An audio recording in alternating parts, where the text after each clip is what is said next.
Today we'll discuss outbreeding devices, pollen pistil interaction, and artificial hybridization. Okay, and I think after the formation of male gamete and female gamete, as well as pollination, agents of pollination, different adaptation in the flower for the pollination, different types of pollination are very much clear to you. So now come to the outbreeding devices. Now what is inbreeding and what is outbreeding? Let me tell you. Inbreeding means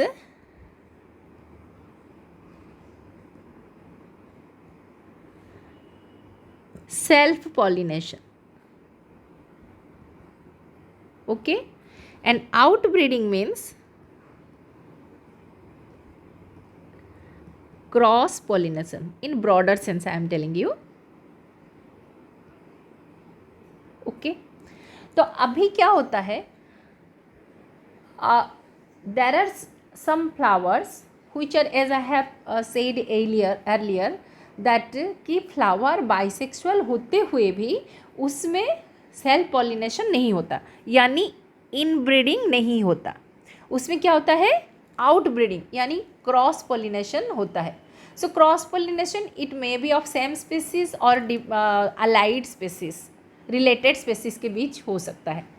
और इसमें हमने बताया था कि flower bisexual होने पर भी there are certain conditions, जो कंडीशन अगर सेटिस्फाई नहीं होता तो आपका सेल्फ पॉलिनेशन नहीं होगा, उसमें क्रॉस पॉलिनेशन होगा.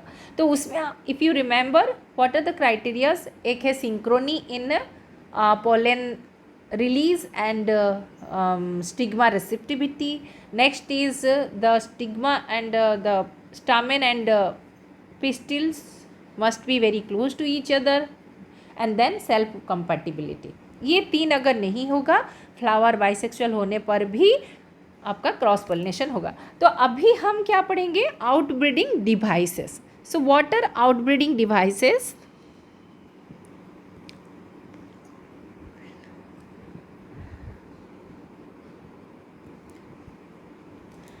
Outbreeding devices are the features in the flower. These are the features in the flowers which prevents self pollination and encourages cross pollination. ठीक है, सो ऑलरेडी हम पढ़ चुके हैं कि सेल्फ पॉलिनेशन किस कंडीशन में होगा. वो कंडीशन अगर नहीं होगा तो उसमें क्रॉस पॉलिनेशन होगा. The same thing will be repeated here. ठीक है, बट वहाँ पर होने के लिए क्या चाहिए था, यहाँ नहीं होने के लिए क्या चाहिए. This is just opposite of that. Okay, now somebody of you have asked me about inbreeding depression. So let me first explain. तो ये आपको समझ में आ गया, आउटब्रीडिंग डिवाइसेस मतलब क्या है, फ्लावर में ऐसा कौन सा फीचर होने से सेल्फ पॉलिनेशन नहीं होगा और क्रॉस पॉलिनेशन होगा. ठीक है, अभी सेल्फ पॉलिनेशन का एक डिसएडवांटेज हम आपको बताए थे. अगर किसी प्लांट में कंटिन्यूस सेल्फ पॉलिनेशन होता है तो उसमें क्या होता है, inbreeding depression. Remember inbreeding, somebody has asked me about this, inbreeding depression. ये क्या होता है, continuous self pollination leads to inbreeding depression. How? अगर कंटिन्यूस इनब्रीडिंग हुआ, सेल्फ पॉलिनेशन हुआ, तो क्या होगा आपका, नो वेरिएशन. सो नो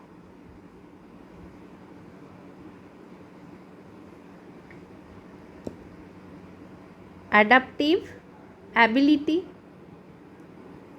अगर एडाप्टेशन ठीक से नहीं कर पाएगा। जितना अडॉप्ट करेगा उतने स्ट्रॉन्ग फीचर्स डेवलप होंगे, और नो एडाप्टिविटी, अच्छे से अडॉप्ट नहीं कर पाएगा एनवायरनमेंट के साथ, तो धीरे धीरे क्या होगा, वीकर प्रोजेनी बनेंगे। ठीक है, और this is called inbreeding depression. मतलब the strong characters are depressed और यू कैन से सप्रेस्ड। बार बार अगर आपका सेल्फ पॉलिनेशन हुआ, जिसको हम इनब्रीडिंग भी बोल सकते हैं, तो आपका धीरे धीरे क्या होगा उसमें, because there is no intermixing of character, so उसमें वेरिएशन नहीं होता। वेरिएशन क्योंकि नहीं होता, इसीलिए अडप्टिव एबिलिटी कम हो जाता है, और जितने सारे प्रोजेनी होते हैं वो वीकर होते हैं, and this is called inbreeding depression.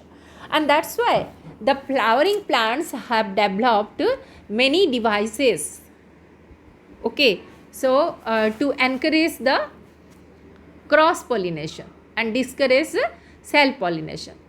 कुछ फ्लावर में सेल्फ पॉलिनेशन ही होता है, जैसे मैंने बताया आपका क्लोज फ्लावर जिसमें क्लेस्ट्रोगेमस फ्लावर, उसमें सिर्फ सेल्फ पॉलिनेशन होगा, लेकिन that will lead to inbreeding depression. लेकिन उस प्लांट में उसके साथ साथ चेस्मोगेमस फ्लावर भी है जो कि आपका क्रॉस पॉलिनेशन करता है, जिससे उसका जो ये इनब्रीडिंग डिप्रेशन वाला पॉइंट है that is being compensated. Okay, अच्छा, तो what are the devices that encourages cross pollination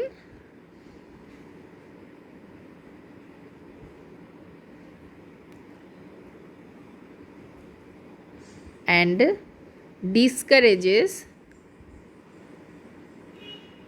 self pollination. ओके, तो अभी हम एक एक करके डिवाइस पढ़ेंगे। In some species pollen release and stigma receptivity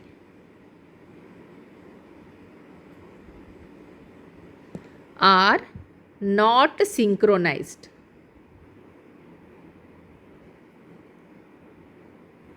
are not synchronize, दोनों सिंक्रोनाइज अगर नहीं होते तो आपका पोलन रिलीज हो गया, लेकिन pistil is not ready, stigma is not ready to receive that. ठीक है, तो इस केस में क्या होता है, आइदर पहले पोलन रिलीज हो जाता है, स्टिग्मा रिसेप्टिविटी नहीं होता, या फिर स्टिग्मा रिसेप्टिविटी हो गया बट पोलन रिलीज नहीं हुआ। ठीक है, और कुछ केसेस से unsuitable position of anther and stigma that prevents the pollen grains to reach the stigma.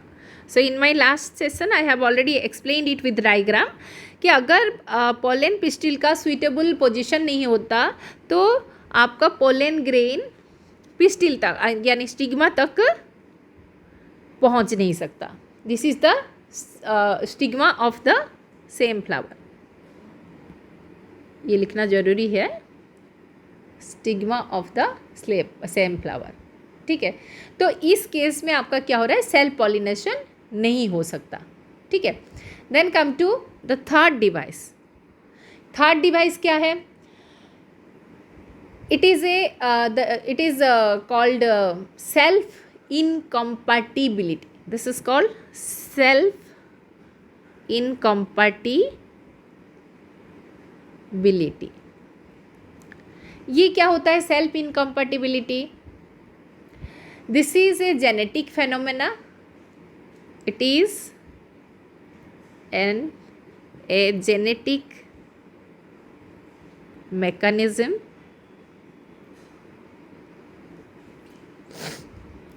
So this mechanism prevents the, इसका काम क्या है, प्रिवेंट्स द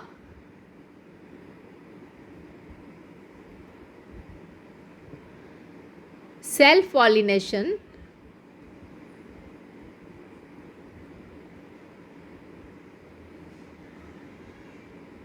by preventing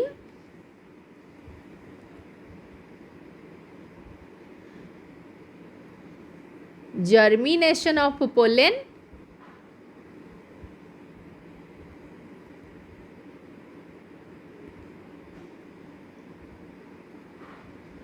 और ग्रोथ ऑफ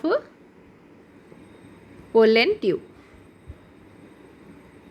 ठीक है, इसका मतलब क्या है, अगर because of some genetic mechanism की वजह से आपका the pollen grain and stigma is not ready to receive the pollen grain, तब क्या होगा, यहाँ देखो ये है स्टिग्मा के ऊपर आकर पोलन ग्रेन गिरा, तो यहाँ पर दो कंडीशन हो सकता है, या तो फिर ये क्या करेगा, पोलन ग्रेन से जर्मिनेशन यानी पोलन ट्यूब बनने को रोक देगा। ठीक है, यहाँ पर देखो पोलन ट्यूब बनने ही नहीं दिया, germination is prevented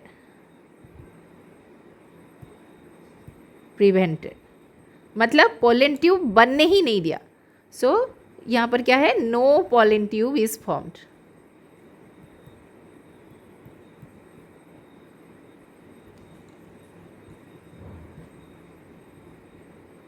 okay, but इस केस में आपका देखो ये है आपका पोलन ग्रेन, बाय चांस अगर पोलन ट्यूब फॉर्मेशन भी हो गया, जर्मिनेशन भी होगा, it will not allow the pollen tube to pass through the style के थ्रू इसको मूव करने के लिए नहीं देगा। ठीक है, that means it will not allow the growth of the pollen tube. So यहाँ पर क्या होगा, germination may take place but pollen tube growth will be prevented।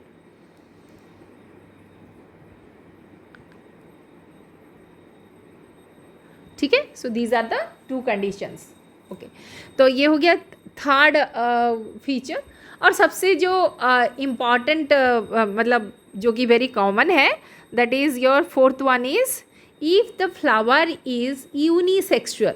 If the flower is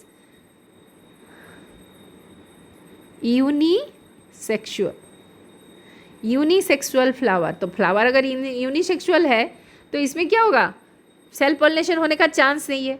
so अगर फ्लावर यूनिसेक्सुअल हुआ तो इसमें क्या हो सकता है आपका, what will be prevented, autogamy और self pollination is prevented। okay, very very important children, autogamy is prevented but zetonogamy cannot be prevented।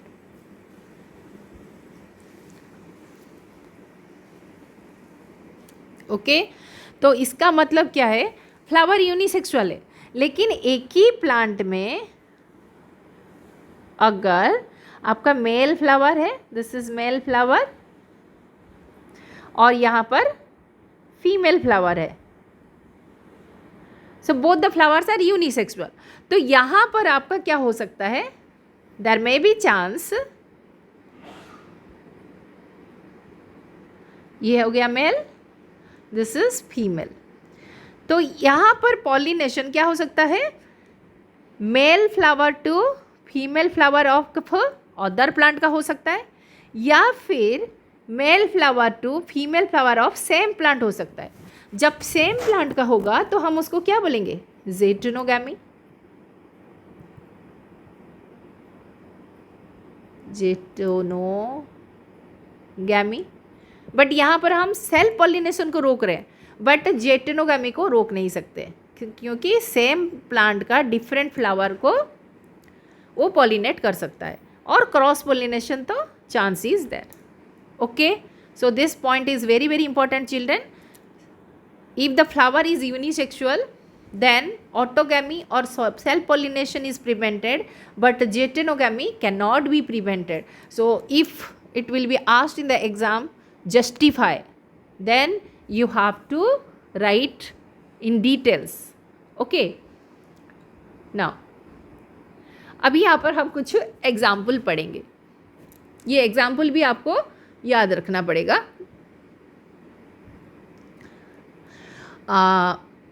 Like examples of unisexual flowering plants which are having unisexual flowers.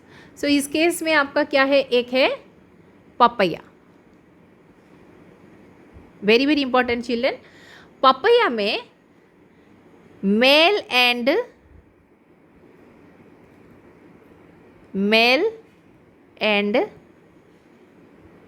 Female flowers are present in different plant.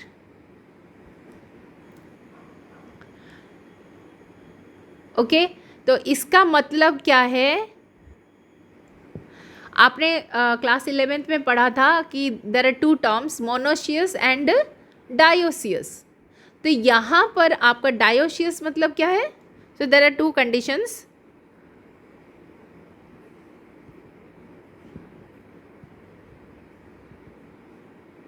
ठीक है, dioecious मतलब male and female flower are born on different plants. तो अभी ये monoecious condition जो है, ये plant का भी हो सकता है, फ्लावर का भी हो सकता है. फ्लावर का कंडीशन हो सकता है, ये भी मैं आपको थोड़ा अलग से बताती हूँ. फ्लावर का हो सकता है या फिर प्लांट्स का हो सकता है. प्लांट में फ्लावर मतलब क्या है, बोथ. फ्लावर को हम मोनोसियस कब बोलेंगे, both androecium and gynoecium are present in the same flower. Okay, then monoecious plant हम किसको बोलेंगे, मोनोसियस फ्लावर जो है उस प्लांट को भी हम मोनोसियस प्लांट बोलेंगे. ठीक है, so here the plant is also monoecious, is also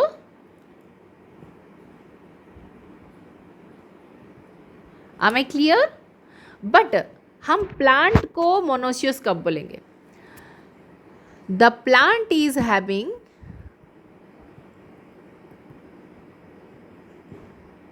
mail and female flower in different branches.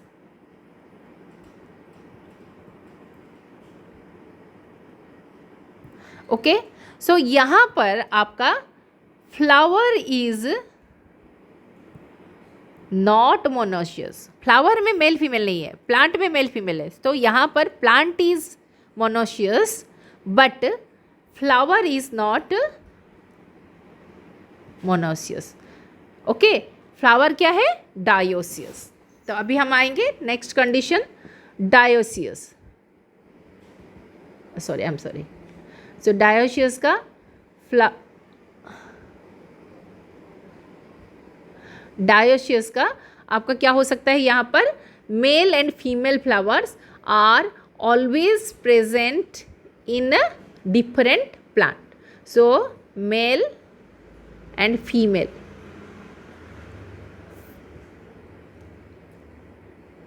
flowers present in different plant. ठीक है, तो उस केस में हम क्या बोलेंगे? Plant is dioecious.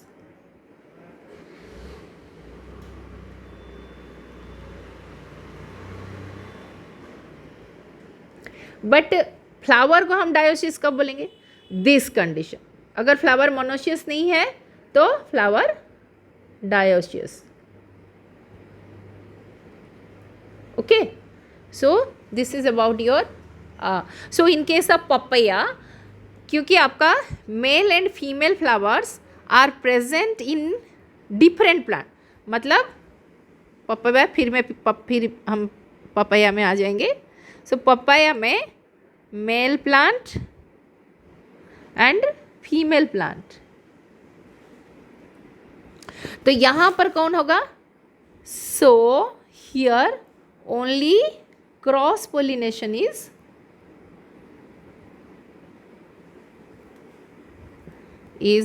पॉसिबल. यहाँ पर सिर्फ और सिर्फ क्रॉस पोलिनेशन होगा. ठीक है, so in this case both here, both zytonogamy, autogamy and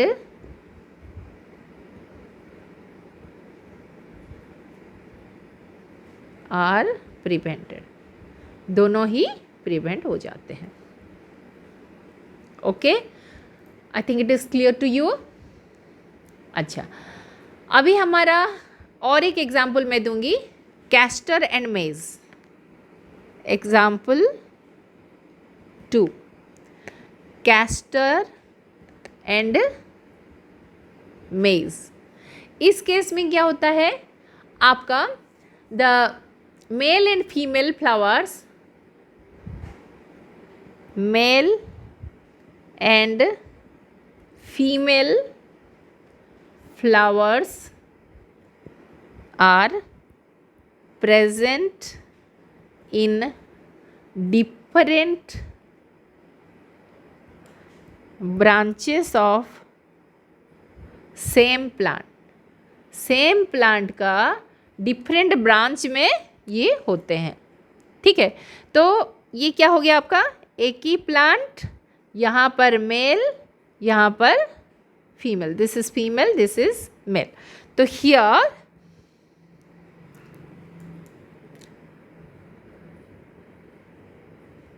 cross pollination and zytonogamy.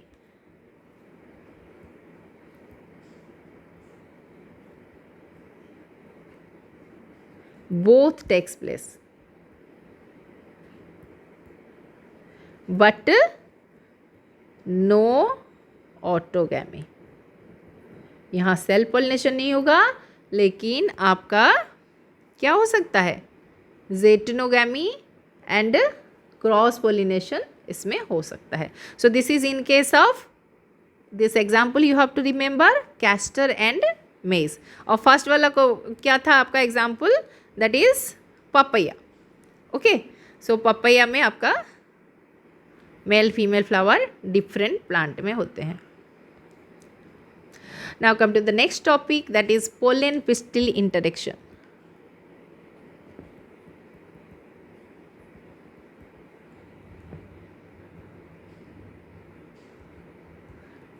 ठीक है, ये पॉलन पिस्टिल इंटरेक्शन हम किस इवेंट को बोलते हैं? Pollen pistil interaction.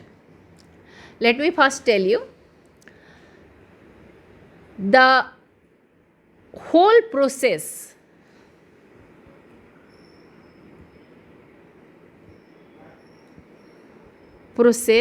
or whole the events that takes place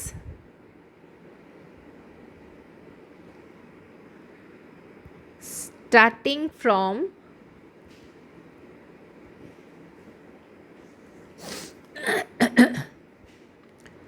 the reaching of pollen grain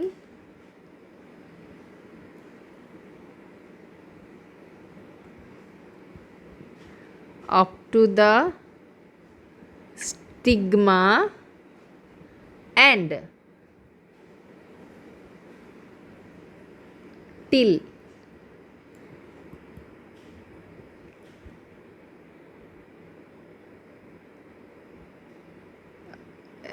reaching of pollen tube into the ovule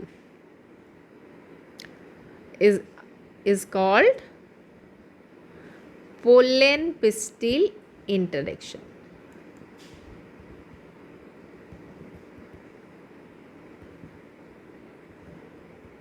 okay तो stigma के ऊपर आकर पोलन ग्रेन गिरा, उसके बाद पोलन ग्रेन जर्मिनेट हुआ और जर्मिनेट होने के बाद पोलन ट्यूब आपको ओव्यूल के अंदर गया. ये जो आपका पूरा प्रोसेस है, this is called pollen pistil interaction.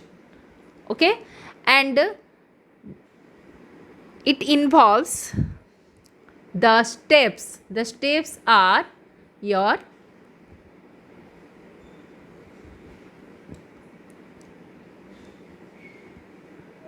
pollen recognition,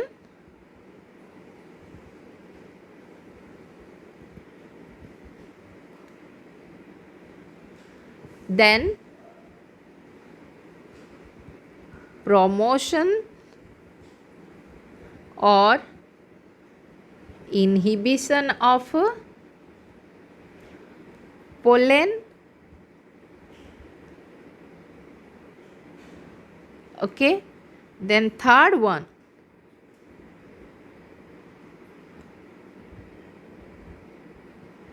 entering of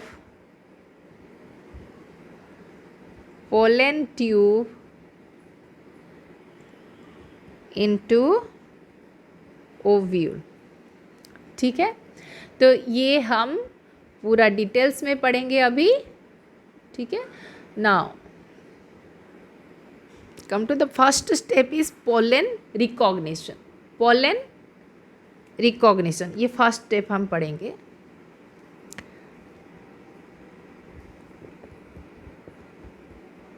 pollen, देखो यहाँ हर एक लाइन इंपॉर्टेंट, मैं जो भी पढ़ा रही हूँ बच्चों पूरा एक लाइन में जो बोल रही हूँ उसको ध्यान से सुनो और जो लिख भी रही हूँ उसको नोट करो और ध्यान से सुनो. ठीक है, अभी पोलन ग्रेन अगर पॉलिनेशन हो गया तो इसका मतलब ये नहीं कि right type pollen grain has reached the stigma. ठीक है, अभी स्टिग्मा के ऊपर दो तरह का पोलन ग्रेन गिर सकते हैं. ठीक है, एक है राइट टाइप और एक है रॉन्ग टाइप. ये रॉन्ग राइट टाइप होता क्या है? राइट टाइप मतलब कंपैटिबल. ठीक है, एंड दिस इज इनकम्पैटिबल. ये है आपका इनकम्पैटिबल. इसका मतलब क्या है? कंपैटिबल है, इसका मतलब है this pollen grain is suitable for the stigma and stigma will receive this one.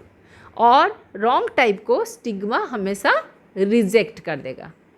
ठीक है, नाउ ये रिकॉग्नाइज कैसे करेगा whether it is right type और wrong type? Now right type को क्या करेगा? ये the pistil will accept the pollen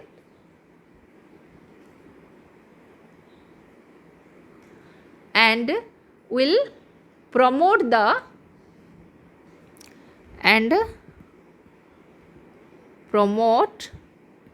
germination of pollen grain. Okay, लेकिन अगर इनकम्पैटिबल आया तो क्या होगा, द पिस्टिल और the stigma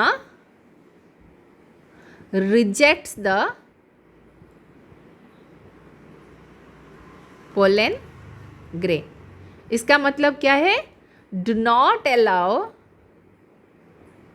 pollen germination, pollen को जर्मिनेशन से रोक देता है, यानी पोलन ट्यूब बनने नहीं देता। ठीक है, सो अगर ये हुआ आपका जो पोलन जर्मिनेशन हुआ, तब क्या होगा, पोलन ट्यूब बनेगा, pollen tube will pass through the style and then it will enter into the ovule and then the fertilisation will take place.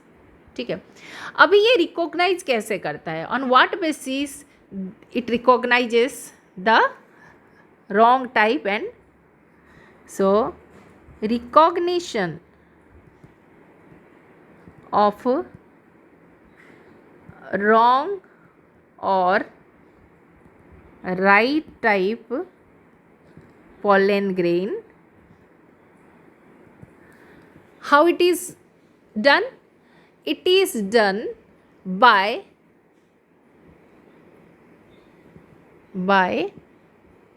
continuous dialogue between pollen and pistil, and this is mediated by chemical components.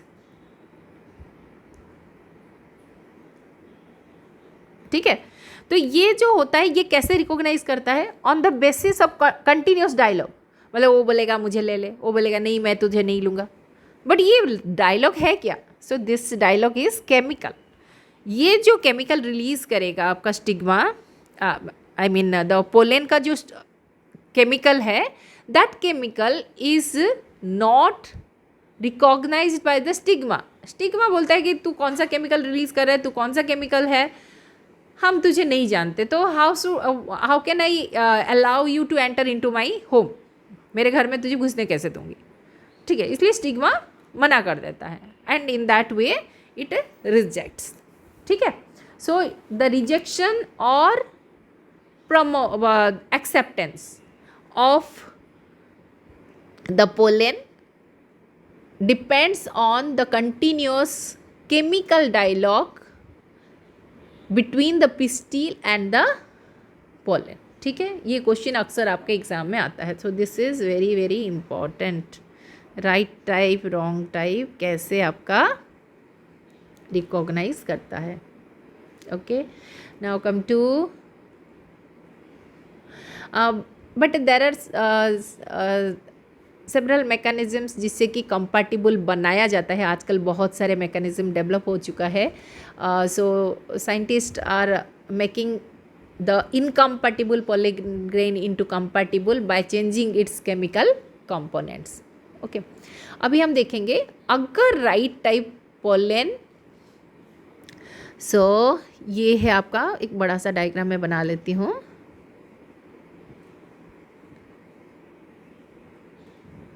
ठीक है,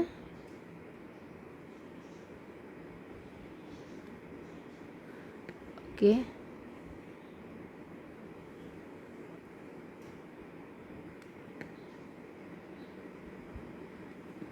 देखो ये है stigma. ठीक है, यहाँ पर आपका पोलन ग्रेन। ठीक है, तो ऐसे बहुत सारे पोलन ग्रेन आके गिरते हैं। सो पोलन ग्रेन जो कि कंपैटिबल होता है, ठीक है, उस कंपैटिबल पोलन ग्रेन को वो क्या करेगा, it will allow to germinate. Germinate मतलब क्या है, इसमें पोलन ट्यूब बनेगा। ठीक है, and that pollen tube grows inside the style. This is style, इस स्टाइल के अंदर ये ऐसे ग्रो करता जाएगा। And what does it contain, इसके अंदर होता क्या है, ये पोलन ट्यूब के अंदर 2 मेल गैमेट्स होते हैं। ठीक है, हमने पढ़ा था ना आपका जेनरेटिव सेल जो है that divides into 2 male gametes, and these 2 male gametes are present inside the pollen tube. और यहाँ आपका क्या है, ओव्यूल है। ठीक है, तो धीरे धीरे धीरे धीरे ऐसे ग्रो करते करते ये कहाँ पहुँच जाता है, दिस इज ओव्यूल एंड ये है माइक्रोपाइल। ठीक है, अच्छा अभी क्या हो रहा है, देखो इसमें ना आपको एग्ज़ाम में आपके बुक में जो डायग्राम है, मैं फिगर नंबर बता देती हूँ आपको, that is figure number 1.12C। ठीक है, इस डायग्राम ये डायग्राम करने के लिए आपको नहीं देगा, ये आपको एग्जाम में दे देगा डायग्राम, और उसमें हो सकता है on the basis of this diagram some question में बी आस्क्ड। तो ये 1.12C वाला डायग्राम आपको अच्छे से याद रखना है, उसका लेवलिंग वगैरह और क्या इवेंट होता है, जो जैसे मैं यहाँ पर बता रही हूँ। ये पोलन ट्यूब धीरे धीरे धीरे एंटर करेगा आपका माइक्रोपाइल के अंदर। लेकिन माइक्रोपाइल के अंदर क्या ऐसे ही चला जाएगा, somebody has to show it the way, उसको रास्ता दिखाना पड़ेगा किसी को तो। ठीक है, तो अभी चलते हैं थोड़ा सा डिटेल्स में। अभी देखो ये है आपका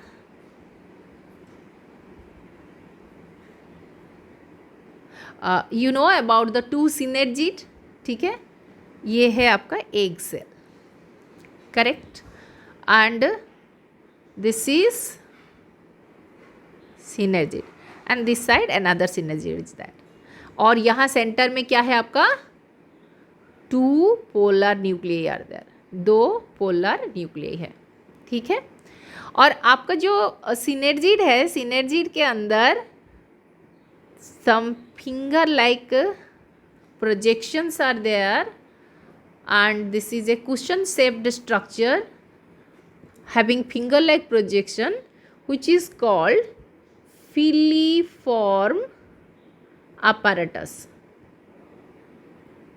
ठीक है, अभी जो आपका पोलन ट्यूब आया, ये पोलन ट्यूब आकर and this is the micropyle, ये क्या है, माइक्रोपाइल। ठीक है, this pollen tube having two male gamete, it enters into the filiform apparatus of one of the synergid। ये है synergid, ये भी एक synergid, और ये है आपका egg cell, this is egg cell। सो यहाँ पर मैंने दिखाया आपको एक synergid के थ्रू आपका क्या होता है, the pollen tube containing the two male gamete, इसके अंदर दो मेल गैमेट है, दो मेल गैमेट को कैरी करके वो सिनर्जिड का, एक सिनर्जिड का जो फिलीफॉर्म एपारेटस होता है, वो फिलीफॉर्म एपारेटस उसको डायरेक्ट करता है इनटू द ओव्यूल। ओव्यूल के अंदर तुझे जाना है, कौन सी जगह पर पहुंचना है, वो उसको रास्ता दिखाता है। तो अभी क्या हो गया, आपका फिलीफॉर्म एपारेटस के अंदर गया। Now after entering into the filiform apparatus, now what happens, let us see, suppose say this is the egg cell, और यहाँ आपका दो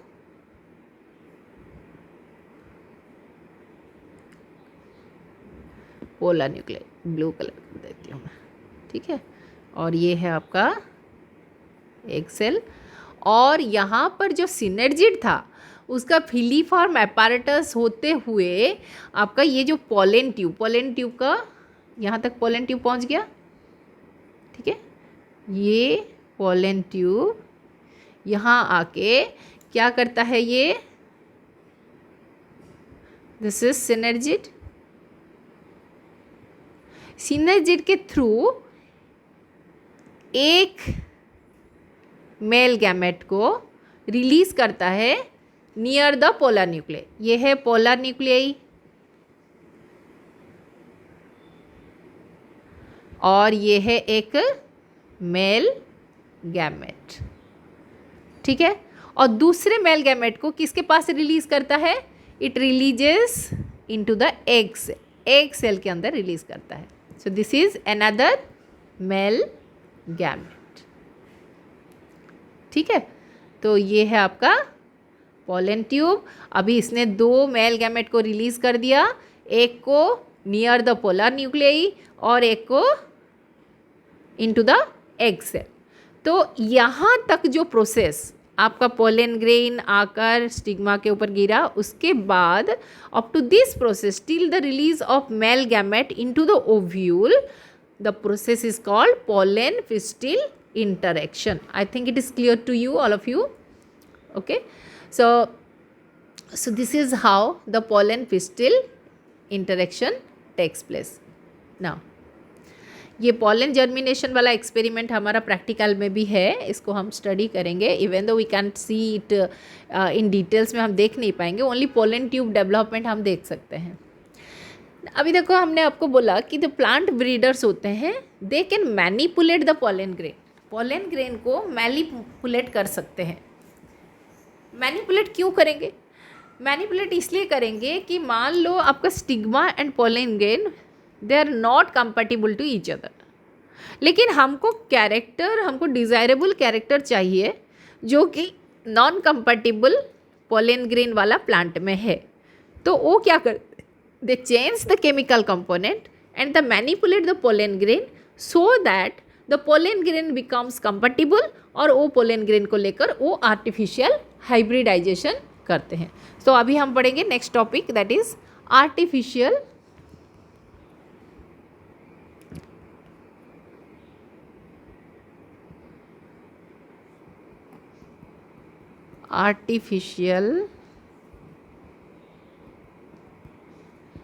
hybridisation.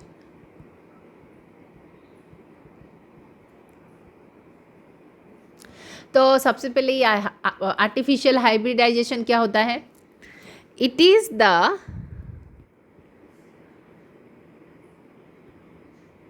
Plant breeding process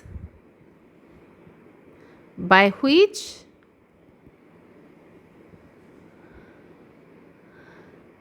commercially superior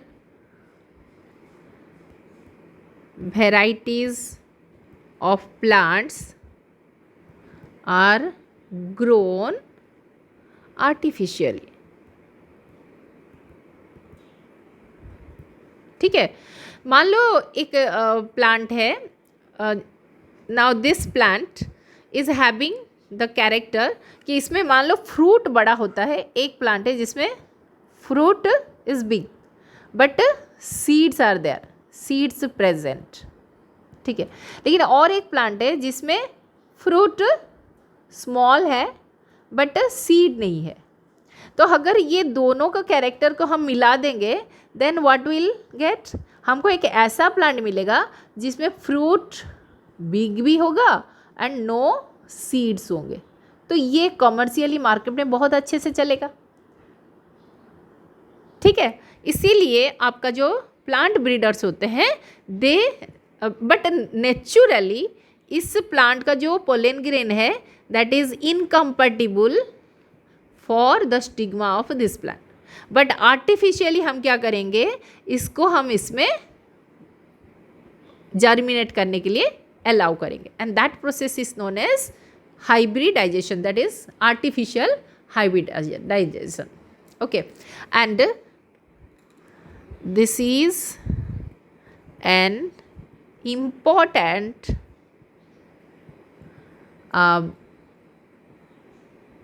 crop improvement programme,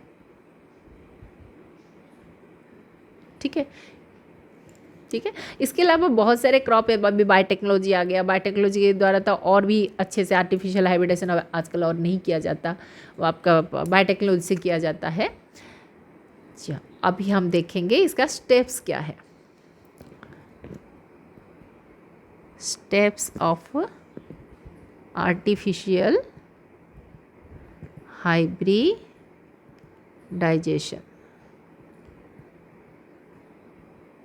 अच्छा, first step है emasculation, second step bagging, third one shedding, और dusting. Okay, ये 3 step को हम अलग अलग पढ़ेंगे। The first step is emasculation. What is emasculation? Very very important children. The removal of, देखो इसमें एक वर्ड भी छूटना नहीं चाहिए, removal of anther from a bisexual flower before its maturity.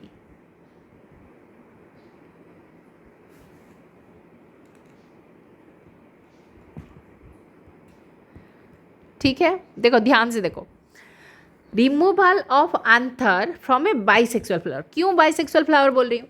अगर फ्लावर यूनिसेक्सुअल है तो उसमें से हमको एंथर रिमूव करने की कोई ज़रूरत नहीं है। हम एंथर इसलिए रिमूव कर रहे हैं कि फ्लावर को यूनिसेक्सुअल बनाए, ठीक है, इसलिए बाइसेक्सुअल टर्म लिखना ज़रूरी है। दूसरा टर्म हमने क्या लिखा? बिफोर इट्स मैच्योरिटी, मतलब एंथर मैच्योर हो जाएगा तो उसमें से पोलन ग्रेन रिलीज हो जाएगा।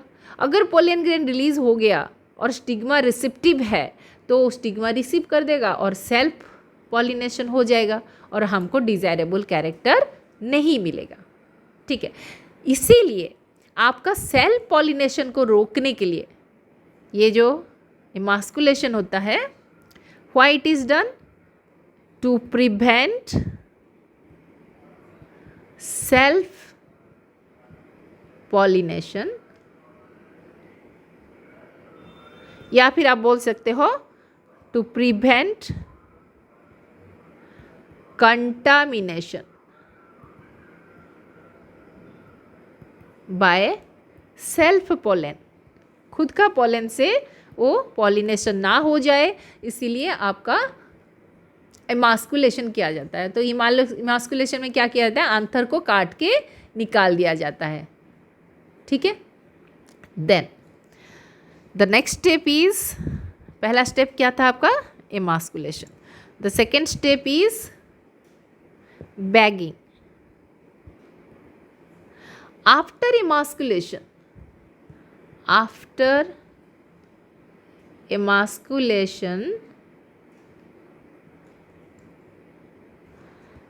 the stigma is protected.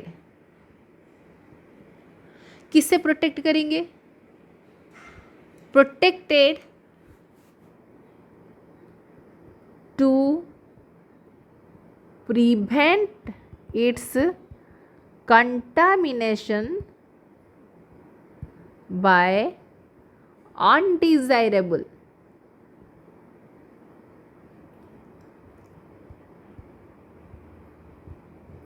Pollen grain, ठीक है।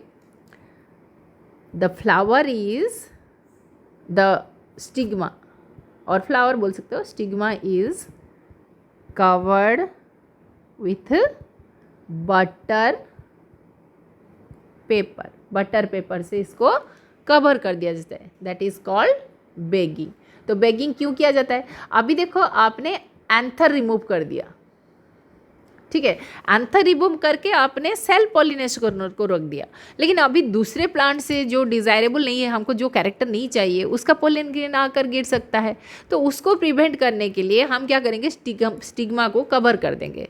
किससे? बटर पेपर से, टिल इट्स मैच्योरिटी, जब तक ये रिसेप्टिव नहीं होता, ठीक है। जब तक रिसेप्टिव नहीं होता तब तक हम क्या करते हैं? यानी आपका जो स्टिग्मा है या फिर फ्लावर को ही हम कवर कर देते हैं to prevent its contamination from और by the undesirable pollen grains, ठीक है। नाउ नेक्स्ट है आपका शेडिंग और dusting, third one.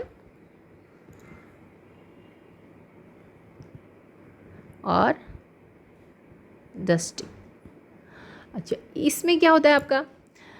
When the stigma becomes receptive,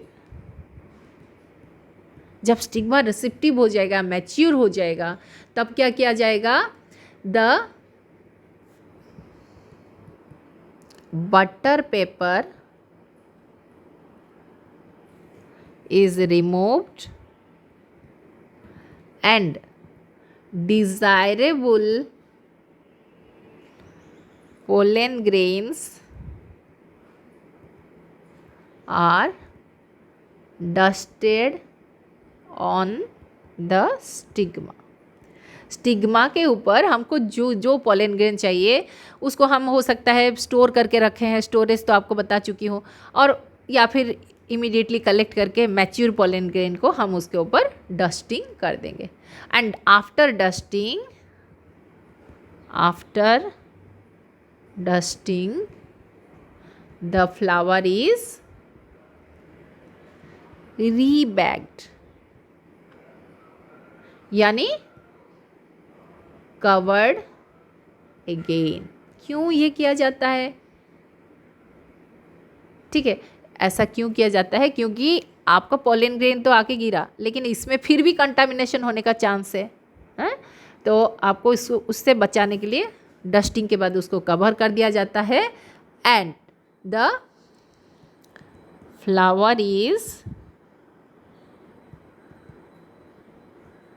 allowed to develop into fruit. अच्छा, इसमें एक क्वेश्चन आता है, which step is not an essential step? Important, ये क्वेश्चन आप ले सकते हो, होमवर्क क्वेश्चन भी ले सकते हो. which step is not an essential step for artificial hybridization